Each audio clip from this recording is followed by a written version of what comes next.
How many people actually believe in the idea that the way you think has some effect on your life?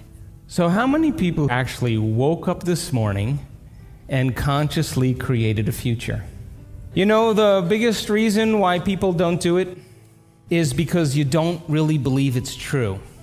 You see, if you knew on a gut level that it was absolutely true, would you ever miss a day?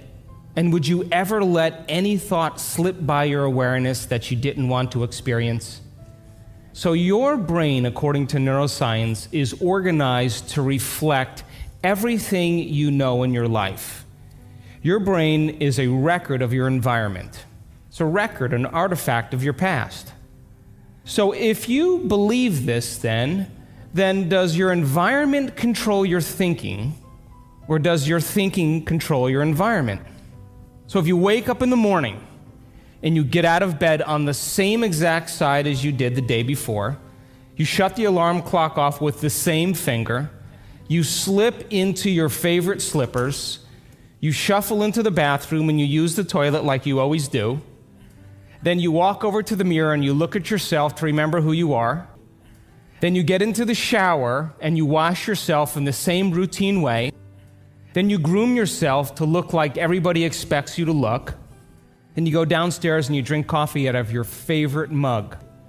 Then you drive to work the same way as you did the day before. You see the same people that push the same emotional buttons. You do the exact thing that you know how to do and you memorize and can do so well that you're an expert at. Then you hurry up and rush home so you can hurry up and check your emails, so you could hurry up and go to bed, so you can hurry up and do it all over again. Now, here's my question. Did your brain change at all that day? We could say that you were thinking the same thoughts, performing the same actions, that create the same experiences, that produce the same emotions, but secretly expecting something to change in your life. So then, as the environment turns on different circuits in your brain, you begin to think equal to your environment. As you see the same people and go to the same places and do the same things at the same time, it's the external environment that's turning on different circuits in your brain, causing you to think equal to everything that you know. And as long as you think equal to everything that's familiar and known to you, what do you keep creating more of? Same life. Now, the quantum law is still applying to you. You're just thinking equal to everything that you know, and you keep creating more of the same. To change, to truly change, is to think greater than your environment. And every great person in history knew this, whether it was William Wallace or Mahatma Gandhi or Martin Luther King or Queen Elizabeth I or Joan of Arc. They all had a vision. They all had an idea. Couldn't see it, couldn't smell it, couldn't taste it, couldn't feel it, but it was alive in their mind. It was so alive in their mind that they began to live as if that reality was actually happening now. So can you believe in a future that you can't see or experience with your senses yet, but you've thought about enough times in your mind that your brain is literally changed to look like the event has already happened? Neuroscience says it's absolutely possible. Now, your personality creates your personal reality. That's it. It's that simple. And your personality is made up of how you think, how you act, and how you feel. So the present personality who's sitting here today, you, has created the present personal reality called your life. Would you agree? Would you also agree then, if you wanted to create a new personal reality, that on a fundamental level you would have to change the thoughts that you are thinking, the behaviors and habits that you're demonstrating, and the emotions that you've memorized that's become part of your identity? And most people try to create a new personal reality as the same personality, and it never works. We have to become somebody else.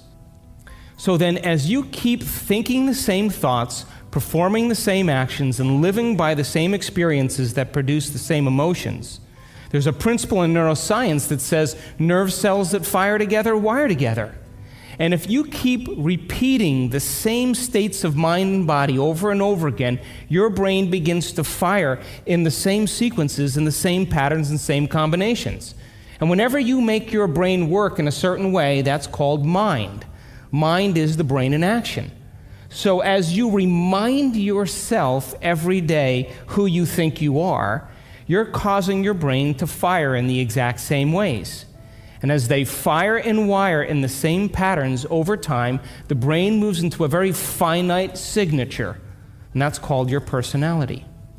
Now, that box in your brain isn't literally a box, but it's the most commonly wired, neurologically fired programs that run redundantly because we keep doing the same things over and over again.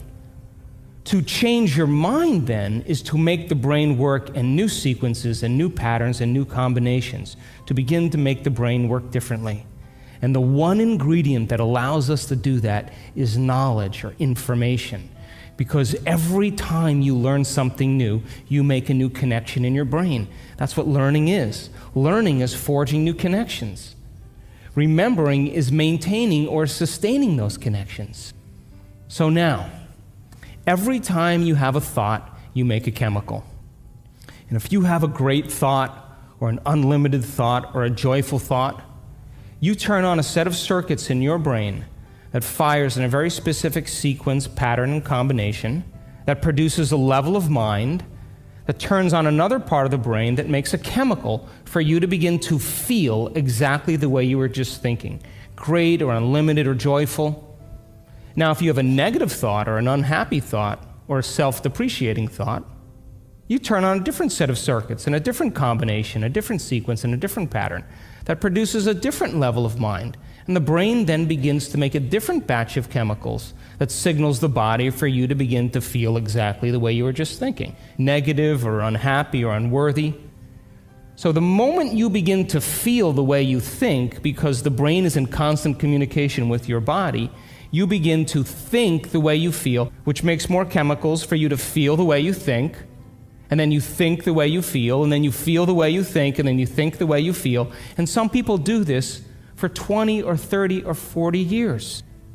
Now, the redundancy of that cycle over time creates what I call a state of being. And a state of being is when your mind and body are working together, or your thoughts and feelings are aligned to a concept. So thoughts are the language of the brain, and feelings are the language of the body. And as people get caught in this cycle of thinking and feeling and feeling and thinking, over time, they condition their body to memorize that emotion as well as the conscious mind. And whenever the body knows as well as the mind, that's called a habit. A habit is when your body is the mind. Now, 95% of who you are by the time you're 35 years old is a set of memorized behaviors, set of emotional reactions, beliefs, perceptions, attitudes that run just like a computer program. So 5% of your conscious mind begins to work against 95% of what you've memorized.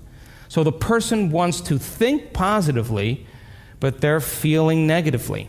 They want to create their dream board, and put up their future life, but they feel unworthy. That's mind and body in opposition. We have to recondition the body to a new mind. So how many people know someone who's memorized suffering? And you say to that person, hey, did you read the book I gave you? What do they say? No. Hey, listen, we're going to go out to dinner. We're going to go see some stand-up comedy. We're going to go for a walk along the water. You want to come? No. What do they say? I'm insisting on this neurochemical order that no person, no thing, no experience can move us from it. And we have these three brains to allow us to move into a new state of being. And the quantum field, universal mind, whatever you want to call it, responds to who you're being. Not what you're thinking, not what you're feeling, but the combination of how you're thinking and how you're feeling, called a state of being. Now, most people wait for what? Crisis or trauma or disease or loss or diagnosis to really want to change. They wait to the point where the ego is brought to such a low level that they cannot go on business as usual any longer. That's when we begin to look at how we're thinking or what we believe or how we act or our attitude or what emotions we're living by. And my message is, why wait? We can learn and change in a state of pain and suffering, which tends to be the human model, or we can learn and change in a state of joy and inspiration.